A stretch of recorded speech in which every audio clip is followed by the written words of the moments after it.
And yes, you have some tails of 20%, 10% of these people who are like really bought in and interested in the thing that you're doing, but you just have this ball of money or activity that's just jumping around. And so there's just this disconnected relationship between give us these tokens, and we release how many tokens we're giving and how we're doing it. It's like, give us more tokens. Like, if you don't give us more, then the community is going to hate you. And there's so much entitlement. Hi, everyone. Welcome to Unchained, your no-hype resource for all things crypto. I'm your host, Laura Shin, author of The Cryptopians. I started covering crypto 9 years ago, and as a senior editor at Forbes, was the first mainstream media reporter to cover cryptocurrency full-time. This is the June 21st, 2024 episode of Unchained. With iTrust Capital, you can buy and sell crypto in a tax-advantaged retirement account. Enjoy significant tax advantages, 24/7 access, and the industry's lowest fees. Polkadot is the original and leading LayerZero blockchain with over 2,000 plus developers, and the Polkadot 2.0 upgrade will be a massive accelerator for the ecosystem.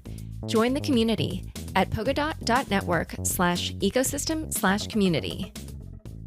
Today's guest is Bryan Pellegrino, co-founder and CEO of LayerZero Labs. Welcome, Bryan. Hello, Laura. Thank you so much for having me back again. Congratulations on what has definitely been, at the very least, an interesting airdrop. And it's up to, I guess, the individual to decide whether or not it's successful, which we will dive into. But let's start with kind of the main aspect of this that everybody's been talking about, which is that LayerZero decided to do an anti-Sybil campaign. So why did you decide to do that? What kinds of problems were you trying to solve with airdrops? Yeah, I mean, I think the biggest thing is obviously when you do like your initial distribution, it's pretty important. It's, how are you going to take a bunch of people who have, like, let's say the protocol is a resource, as this token that wants to distribute, and the best thing for the protocol is to get it in the hands of the most maximally aligned people. You want the people who have been extremely supportive, who will continue to be supportive, the best developers who are going to have been building around the ecosystem just because they love it, and you want them to have like this interest or say or vote or stake or whatever it is in the overall network. And so you're really trying to like back into that end setup, right? The end setup is like have a great distribution of people who are like extremely aligned. And then the problem is, in our case at least, is there's this massive meta of just like of airdrop farming. And this for us is, we launched back in 2022, and I remember when we hit our first, even our first like thousands of messages, we were excited, and it took us almost a year to hit 1 million messages. And then all of a sudden, there became all of the, airdrops became just extremely popular. And so we had this crazy surge in traffic where all of a sudden we were doing almost 1 million messages a day. And that was like, we never said anything. We never mentioned anything. It was just like people started to place. It was right. We raised this really large round. Right? We raised a round at $1 billion and then a round at $3 billion. And people started saying, of course they're going to do a token soon. And if they do a token, of course they're going to do this. And so, we better start farming. And so we, had 133 million messages over 70 chains. There were 6 million unique wallet addresses. And so it was just like a total mess. And a lot of those are just, they're just bots. They're just these accounts who are Sybil farmers. They're single entities who are controlling, we found clusters of like 50,000 plus accounts controlled by one person. And so if you look at a lot of the distributions recently, a lot of them just go to these people. You don't get any of the users that you want. They get the super majority of rewards. They dump the rewards, and then the people who you were supposed to be rewarding end up getting nothing. And so we decided to take sort of this pretty contrarian stance that this is a bad thing in the industry overall, and that you want to have real users, you want to have durable users, you back into that. And then it became a question of like, how do you actually solve for that? And you tell me how much you want to dive into that, but that in itself has been a whole other journey. And I think I've learned more about Sybil and detecting Sybil than I ever thought that I would. But I've spent like a month doing nothing else but that. And it has been very interesting. Yeah. Well, tell us, how you were thinking about this and how you came up, even just with that initial announcement of, 0% if you don't self-report, 15% if you, like, how did you come up with all that? Yeah. So again, when it came to how are we going to detect all the Sybil? Like the whole point of the Sybil is try to seem human. It's supposed to be very hard. There's people who are waking up in the middle of the night and like have all of these accounts on different time zones, and they're using all of these sophisticated tools. And so there were a couple of things that I thought were very interesting. One, we know that there are these very large clusters and people share software. So they sell software, they share software, they share sort of farming strategies because it's not too adversarial between each other, because they're sort of like adversarial, I guess, with the distribution of the project. And so the self-report was to say, I know us ourselves, we're never going to be able to find all the Sybil. It's an impossible task. We'll always be cat and mouse. You'll never be able to get them all.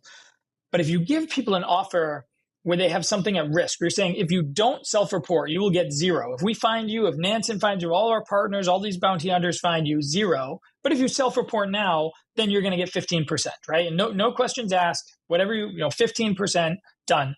And then if some of those massive groups have individual people who turn themselves in, if they have somebody who is running infrastructure for them who decides, hey, I'm getting paid not that much, and if I report my entire boss's studio or cluster, then I can just take the whole 15%. There's a lot of very interesting incentives that come in, and then you can use that data set to basically detect all of the other Sybil, right? So the whole point of that was to bait out subsets of these Sybil that then you can use as like basically a data set, a training set on detecting more Sybil. So it was self-report and get 15%, or after you get nothing. We are going to try ourselves, Nansen and Chaos, are going to try to go out and detect Sybil on our own. We're going to do our best. And then we're going to open it up to the world and say, hey, any Sybil that we missed, if you can prove it conclusively, you, the bounty hunter, will get 10%.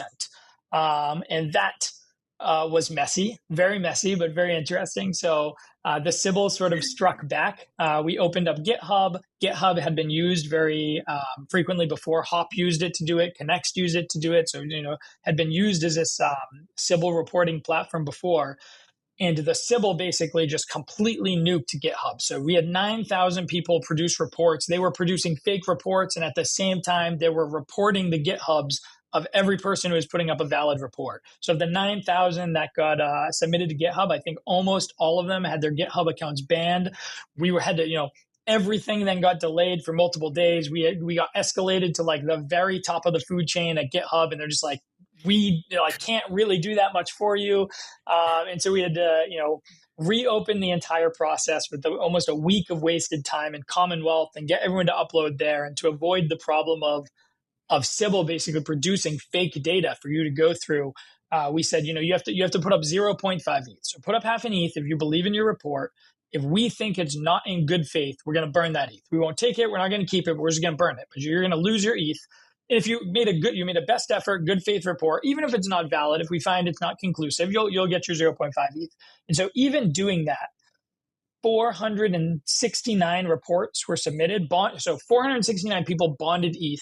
They produced 3,800 threads in Commonwealth, and those threads contained 22,000 clusters. And all of these were like completely different methodologies. So if you're following my Twitter, you have things that look like World War II sort of like sonograms that you're listening for. We had people doing these crazy clusters, all these visualizations, and it was like a really, really difficult task to go through them all. But it was so interesting, and people are just amazing. Like some of the sleuths and some of the analysts who participated in were really just like unbelievable. I've had so many people from the security community reach out and say, we don't even care if you catch the Sybil, if you don't catch the Sybil. This existing in the world, this data set for everybody to be able to go through and look and have is just like a massive public good. And I'm so happy for that.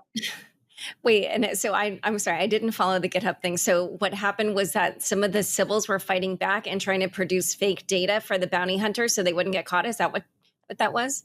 So let's say you have 1,000 honest bounty hunters who are submitting, and we're going to have to go through their reports. The Sybil produced 8,000 reports and submitted them to GitHub. So now that you have fake stuff mixed in with real stuff, and you can't tell who's real and who's not, same as a normal Sybil. And they reported the accounts and said, hey, this account is malicious. They put something bad, like having your account reported on Twitter. And so GitHub banned all of the accounts, like everybody who submitted reports. And we couldn't see the reports, their accounts, their GitHub accounts were banned. It was just a total mess. Got it. And I Yeah, like honestly, when you talked about the bounty hunter bit, I just had reflections to this book that I read about whatchamacallit, the Great Leap Forward in China, when people were just trying to like call each other capitalist roaders or whatever it was before the other person. Anyway, yeah, so it sounds like you think this was hugely successful. I mean, you found 800,000 Sybils. And then how many did the bounty hunters find? So altogether, merged unique set. So we had found 800,000 the first pass with Nansen and Chaos. We actually think there was a little bit too much of a false positive rate there. Roughly 100,000 people submitted appeals. Some of those were Sybil themselves. We think it's about 40,000. So we had about a 5% false positive rate. So we went back to Nansen and Chaos and said, hey, we want to like tighten this up and make sure there's no false positives or as few as possible. So we brought that to about 500,000, 550,000. And then through the bounty hunters and through everything, and some of these overlap, some of them found the same Sybil. It was about 1.1 to 1.3 million total Sybil found.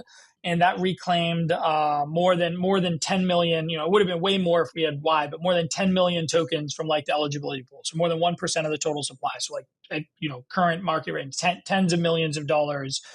Was it super successful? I don't know. It was way more work than I ever expected. Like if you asked me to do it again right now, I'd tell you there's zero chance. Like I took a literal full month off of like running labs and like doing all of that stuff. So just an unbelievable amount of work. I think what it produced, and we got through like 90% of the bounty reports. We didn't even get through 100% of them. So that's with us even not getting through all of them. So just a tremendous amount of work. Like 1% of the supply is a large chunk of what actually was distributed. So it's a meaningful amount back to people. It's a meaningful sort of effort in like cleaning up. But I don't know, super successful. Super successful, I think, would have been like more conclusive. I guess I thought the end result of it would be able to be more conclusive. Even in the best of reports, there's still people who are submitting false positives. And then you have to kind of accept like, what is the false positive rate that's acceptable? Are you going to go through and vet, you get 1.1 million people reported as Sybil, and you have a bunch of individuals saying, but I swear I'm a real person, and here's why, and here's all of this proof. And now you have a cluster of 1,000 people, and one person looks pretty different. Like they might be a real person. Like, do you take them out individually? You're going to deal with millions of appeals. Do you throw out the entire cluster? Like that whole process, again, is just messy. But for sure, somebody can take this entire thing, turn it into a business. And I promise you, every person running a project going forward, doing any kind of distribution, will immediately pay for it. Like if there was something that existed in the world like that, I would have paid for it in a heartbeat and would have loved to not have to actually do the work myself, for sure. And also, so I asked you how many Sybils you found, but how many Sybils self-reported? 130,000. Oh, that's right. Okay. Yeah, you said that. Yeah. All right. So in a moment, we're going to talk a little bit more about the Sybils, but then also the donation issue. But first, a quick word from the sponsors who make this show possible. Did you know you can buy and sell crypto with tax benefits in an individual retirement account or IRA? iTrust Capital makes this possible. But what does this mean? When you buy crypto outside an IRA, like on an exchange, you face taxes on gains. But in a Roth IRA, gains would be tax-free.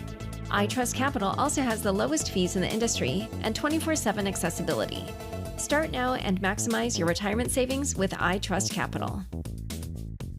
Polkadot is the original and largest LayerZero blockchain with over 2,000 plus developers.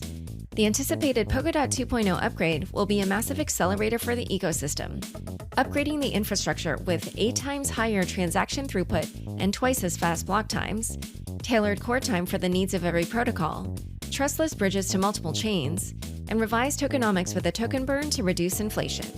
Perfect for GameFi and DeFi to build, grow, and scale. Get your Web3 ideas to market fast. Think big, build bigger with Polkadot. Join the community at polkadot.network/ecosystem/community. Back to my conversation with Bryan. Looking back, like, are there things that you would have done differently? Like what do you feel could have been improved? Yeah, looking back on the Sybil piece, definitely comms did better early on. There was a bunch of confusion in the early comms where we should have just made it very clear, like we're looking for we're looking for clusters of 20 plus. We're looking for industrial grade Sybil, where in the beginning, people thought, everyone had spent this time farming. They're saying, hey, you're going after individual, you're turning all of these sort of people in the community against each other. And really, there's a ton of backlash early on, like very negative response. My Twitter feed was like an absolute nightmare. And then slowly over the next month, you would see everybody, we sort of like won everybody back. And everybody at that point was like very pro LayerZero. It was very clear to them we were, one, putting in the effort and really cared about what we were doing. And two, that we were catching people who were like not them, right? It's not like the average person who has 3 accounts. It's like these huge clusters of like tens or tens of thousands or individual thousands. And they realized, I think, that they're at a very structural disadvantage in a system like that. Like they get some small distribution, but there's some guy who's getting 50,000 accounts, and that's just like killing it for everybody. So I would definitely comms way better, way cleaner early on. Again, I don't know if I would do it again, knowing the amount of work, but maybe you clean that up by giving bounty hunters more time. Like if we could have given them a month lead up time rather than like a week and say, hey, you have a month to make reports and you have to stake like 1 ETH instead of 0.5 ETH. Like you're going to get a higher degree. And even if you wanted to say like you'll only stake and you'll only get it back if it's like an accepted report, there's a bunch of things you can do. It puts friction on reporters. So you're not going to get as wide of a spread of methodologies, but it will definitely lessen impact and probably accomplish like 80% of the same. So I think I would have tried to produce it to like 50 submitted reports. And maybe it was an application process is what it could have been. Maybe it was like, hey, like Zach XBT and like all of these people are like, hey, I want to participate. And you're like, show us your body of work that you've done before. Like, yes, you, all of you can just submit and go from there. But I really loved the just democratization of it. Again, there were so many incredible reports, and it just like it renewed my love for humanity. If you go through it and spend all the time, people are just like amazing. People are really amazing. So that part was incredible. Yeah. I mean, for sure, like I feel like the crypto community often delivers when it comes to these kinds of things. But obviously, as you mentioned, it's so much work. Instead of running an anti-Sybil campaign, had you considered just something else? Like, I don't know if there are any other options, like either some kind of KYC. I know people don't love that, but that's been done in the past. Even maybe like a proof of humanity, or I don't know what any other options could have been, but. Yep. No, I mean, I think all have trade-offs. All are really, totally valid options. I think KYC, Gitcoin has a process that people really like. A bunch of proof of humanity protocols coming up. We spoke a little bit with like WorldCoin, but they're like, listen, their orb isn't even like available everywhere. So there are solutions. There's nothing perfect yet. I think it's just a set of trade-offs. We wanted to do it to the widest possible distribution. And so I think we'd still choose, if we're choosing kind of what we believe in and driving ethos, we'd do it the exact way we did. If we were choosing in the realm of like practicality and just getting like most of the benefit when they're optimizing for work, then some form of KYC. We could have done it through an exchange. As many of the exchange partners could have helped, offered to help, and have in the past. Could have done it through one of the proof of humanity. So maybe that is just the way that these things are going to happen in the future.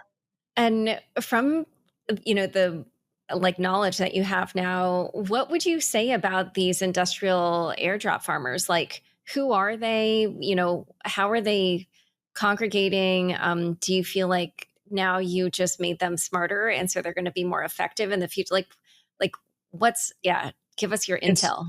It is an impossible game. I think anyone who's spent a bunch of time in security is always cat and mouse. We saw it in poker. So I came from a professional poker background, kind of like a long time ago, and there started to be a lot of bots in online poker. And even before that, it was just VPNs. And when online poker got banned in the States, people would VPN, and then the sites would get wise, and they would catch people VPNing, and then people would have like dedicated custom lines that run to a computer in Toronto, and then all of these crazy things kind of were happening. And so it's always going to be cat and mouse. I think there are like some low hanging fruit that you can do to, and again, even something simple like a KYC or something would just bring up the burden so massively. Programmatically, it's so easy to make 100,000 wallets, and you fund it through sub accounts on exchanges over time, or through mixers, or through all of these things. And it's just like, or other bridges of other protocols.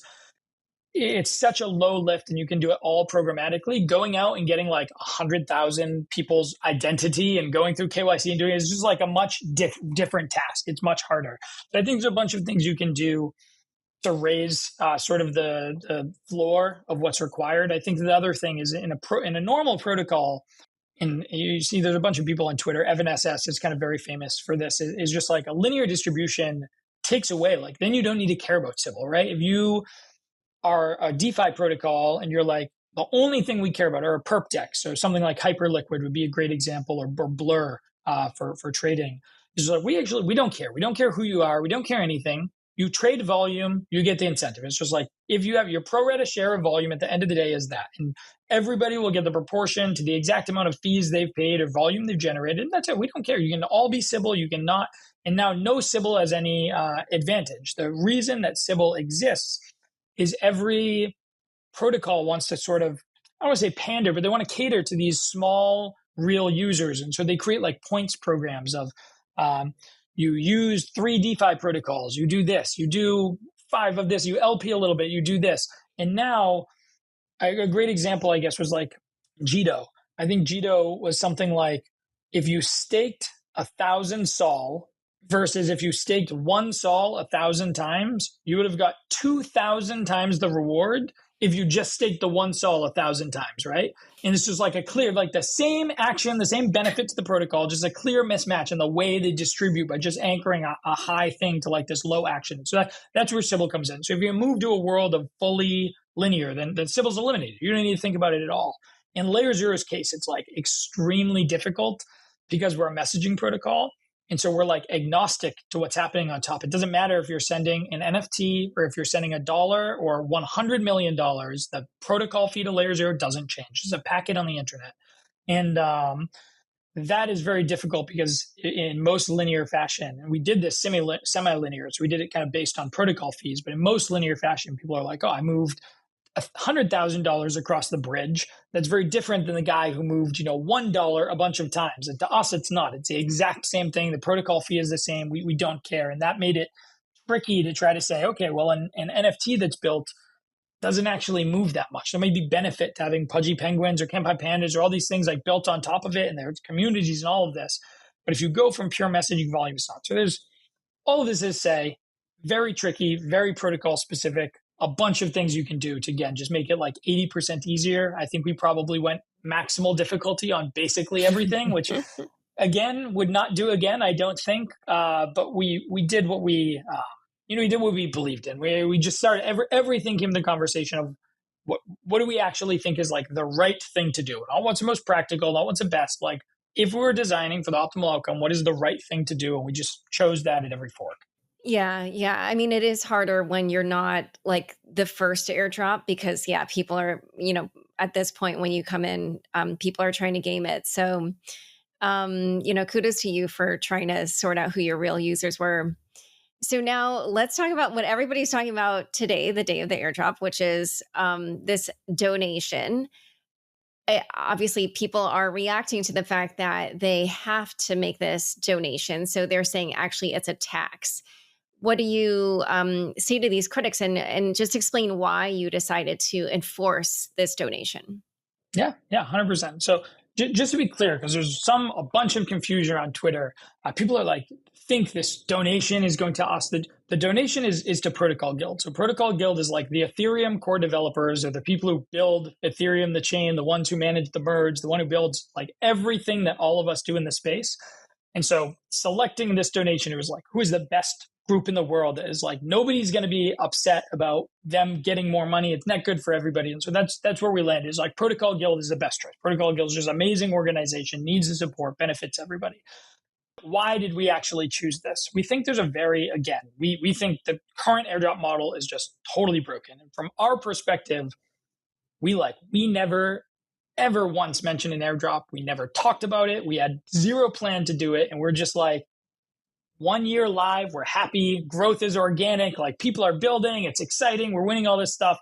And all of a sudden, all of these threads start coming out and people are speculating and volume goes massive. And we have this expectation sort of placed on us externally of like, hey, LayerZero is going to be the biggest airdrop ever, one of these biggest things ever, and everyone has all of these expectations of what it's going to be. And we look at everything of all of the other distributions, all the recent. You look at Dimension was a huge distribution. All of these were massive airdrops, and the large majority of people just get it, immediately dump it, and move on in the next Discord group or whatever. And it's not that you care who sells or this, but it was just very clear that the people getting this are not the users who care. They're not aligned ethos wise or any. It's just like hyper mercenary cohort. And yes, you have some tails of 20%, 10% of these people who are like really bought in and interested in the thing that you're doing, but you just have this ball of money or activity that's just jumping around. And so there's just this disconnected relationship between give us these tokens, and we release how many tokens we're giving and how we're doing. It's like, give us more tokens. Like, if you don't give us more, then the community is going to hate you. And there's so much entitlement. And really that just comes from like mismatch of expectations. I'm sure we could have done a much better job commsing this stuff early and saying, hey, whatever. I'm sure there's a million things we could have done better, but there's all of this expectation. And at the end result, the protocol just doesn't get any sort of alignment. It doesn't get any of the people that it wants. And so for us, it was like, okay, it's too late. I can't imagine a world where we say, hey, everybody who farmed LayerZero, you guys all get nothing. And we're going to distribute to these other people who we think are hyper aligned. So it was like, we have to have this distribution, this core set of users who built around. We went hyper dev focused and said, like, listen, devs who built on us, you guys are like the lifeblood. Like, users don't use LayerZero. You use Stargate or Pancake Swap or a application built on top of LayerZero. We're just infrastructure. And so we gave a ton to the devs. We let the devs allocate themselves however they wanted. We did the users, but the whole point of the donation was rather than just, I give you something and the only thing on your mind is when can I get rid of this thing? What is the best time? Thank you for this time for me to move on. When you actually have to, even if it's 2 seconds to put this donation and to think about what is Protocol Guild? I'm donating to Protocol Guild. There's like some amount of alignment formed. You've gone through an extra action, some amount of friction.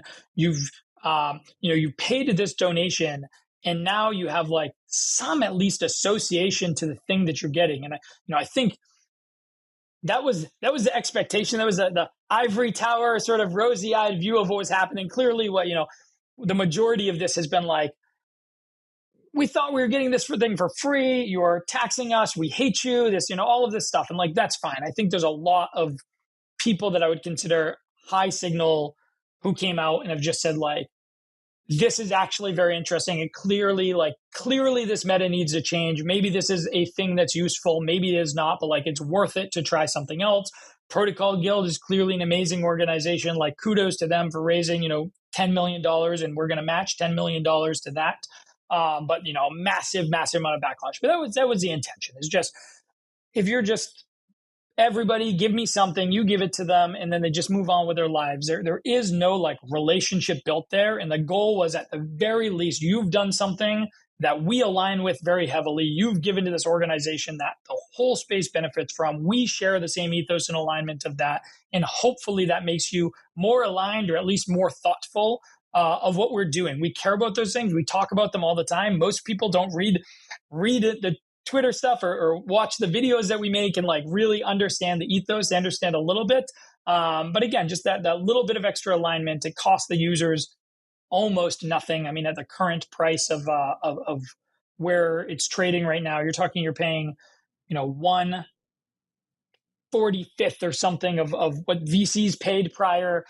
You're paying, it's just like you're paying I think pennies. It's like about ultimately. 3%, actually. Yeah, about 3% total of what you're getting. Okay, right. Yeah, I mean, I So think 1/30. What crypto people are reacting to is that it's, first of all, it's being called a donation, but they don't have a choice. So and then also the kind of libertarian ethos that crypto came out of, like, this is antithetical. So I'm very happy to argue the libertarian piece, because one of like the key libertarian things is like no entitlement. Any libertarian would never be like, you have to give me money. I'm entitled to this airdrop. That's the most anti-libertarian stance that you could have humanly possible.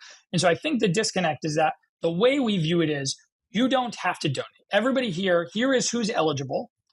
You need to claim. It's a proof of donation, and that enables you. It's like a checkbox of a thing that enables you to claim. You don't have to claim. You have no need. Like, we're just saying here, like if we go and say every GitHub contributor to ETH Core can claim, and people at Starknet did that. A bunch of people have done that. You can come and claim this thing. We're saying here are the people who are eligible to claim. You have to donate to Protocol Guild. That thing is what enables you to be able to claim. And if you don't claim, that's fine. We're going to take everything that didn't get claimed and redistribute it to the people who have. And so the question is, are you like, you're not forced to take your allocation, right? Nobody's like, you must take this distribution. Like, you need these zero. It's an offer. It's like, here's a thing, you're eligible. If you want to do it, this is the criteria. And I think there's a very big disconnect between like, you're forcing us to do this thing and you're eligible for this thing and here are the requirements. And it's the same thing, but like very different framings, which I find very interesting. Right. But I mean, don't you agree that the word donation, that word, that's like a little bit of spin, right? Or well, I mean, I want to hear the counterpoint to this, because I don't actually. I see how, again, I can maybe see the counter argument. Not going to us, not like you're eligible for a claim. Some people in past claims have said, if you want to be eligible for this thing, you have to do these actions. You have to join this Discord. You have to follow us on Twitter. There's a bunch of steps you have to do in order to have eligibility. There's a bunch of proof of these things. For us, the proof is donate to a thing that we feel is aligned. Like, donate to Protocol Guild. And the proof of that, the Merkle root of like, you have done this action, we're going to prove it. If you've done that action, you're eligible. That shows you're like ethos aligned. And that's it. It's proof of that unlocks this. And I think there's this disconnect that, and again, maybe it's valid, but from our view, it's do that thing, get this thing.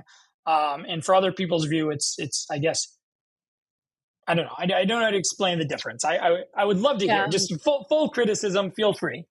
Yeah. No. I mean, you've seen it. People are saying it's a tax because it's required. So, I mean, I could see it either way. Yeah. It's a required donation. So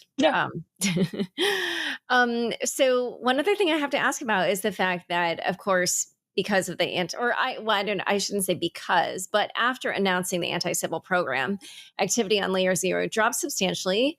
It was at 31,000 on Wednesday of this week. And before the announcement, it was at about 350,000. I know you did explain some of that, but I just wondered how you feel just looking. I mean, it's, when you see it on a chart, it is like just a drop straight down. So how do you feel about seeing the activity drop like that? Yeah. I mean, we talked about it so much internally in that, like, there's so many things you can't control. And when we went from like, 1 million messages took us a year to almost 1 million a day. It was just like, listen, like, we can't control this. And when it goes away someday, like, we're not going to be able to control that either. Our job is to build something that is like useful enough, has high enough utility that we just backfill that. Like, our goal is organic volume where all of that comes.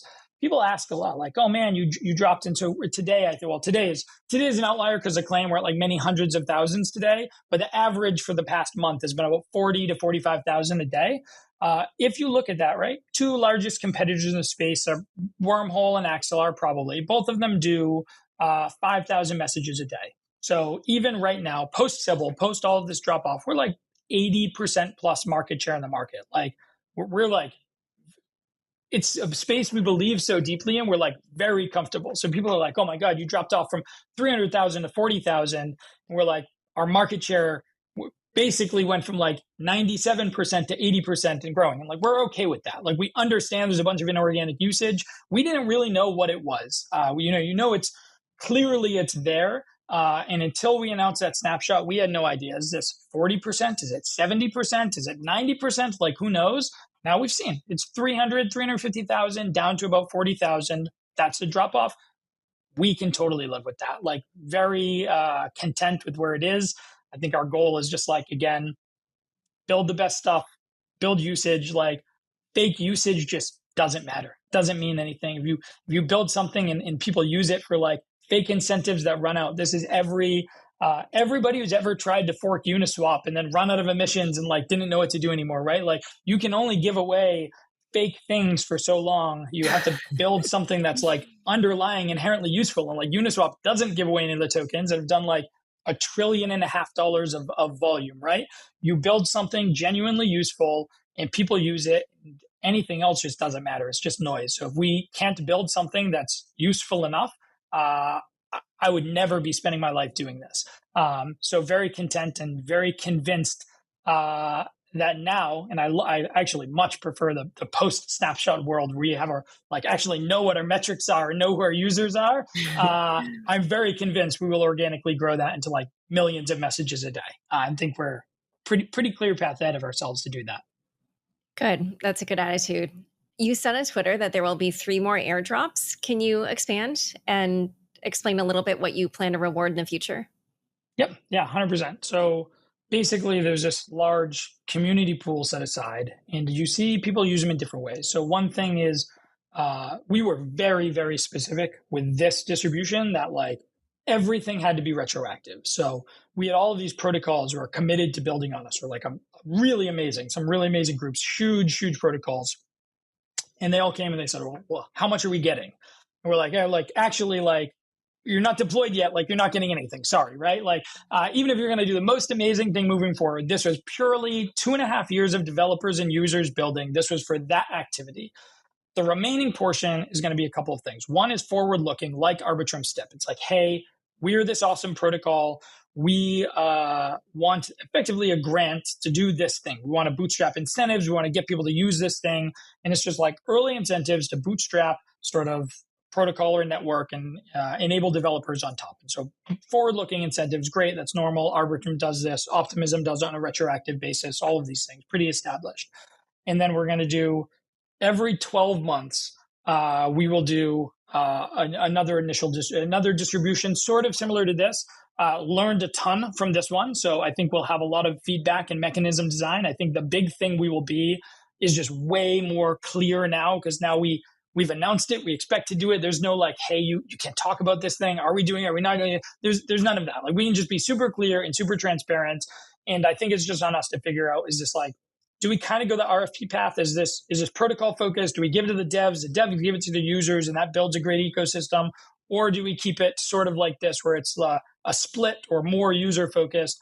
And then we just say upfront, like, hey, this is going to be on protocol fees. You don't need to think about it. There's no weird metrics. There's no point system. There's anything. So I think our goal is every 12 months, there'll be one more sort of set of this. We'll be super clear about what the size is and what the criteria is and all, like, so everybody can just know. They know exactly what they're doing. There's no ambiguity there. But yeah, I think really the goal is just like bootstrap the activity, support the developers, make sure devs building on LayerZero have the incentives they need. Again, like Arbitrum, I think Arbitrum is a shining example of this. They have their initial airdrop, great network volume on the network drops like tremendously, but they spend the STIP basically incentivizing these protocols. And out of that come GMX, come Camelot, come all these like really amazing protocols who through their grant, they incentivize liquidity, bring users there. And then now they don't need any extra incentives. They're just like their own protocols of like escape velocity effectively on running for real, like building a real thing. I think the goal is really that, like get the early builders to be able to build these awesome cross-chain or omni-chain applications that don't exist now and get people using them. And then they just like don't need it anymore. That's the ideal outcome. All right. Well, last question. I do feel like we're kind of at this inflection point with airdrops. I mean, we've seen so much chatter about this on Twitter, and you guys kind of really called it out. And obviously, this whole anti-Sybil campaign was a reaction to what was happening. And I'm sure you've probably heard from other people who want to do airdrops and are curious about your learnings or whatever. But I just was curious from your vantage point, having been through this whole thing, what do you think is the future of airdrops in crypto? I think so. I mean, I think the current system is entirely broken, like entirely broken. And I think there is no world that the trajectory that it's on right now can continue to exist. Again, if we go from Uniswap, I was there for the Uniswap airdrop. It was amazing. But like, I didn't think, you weren't using Uniswap because you thought you were getting something. You used it.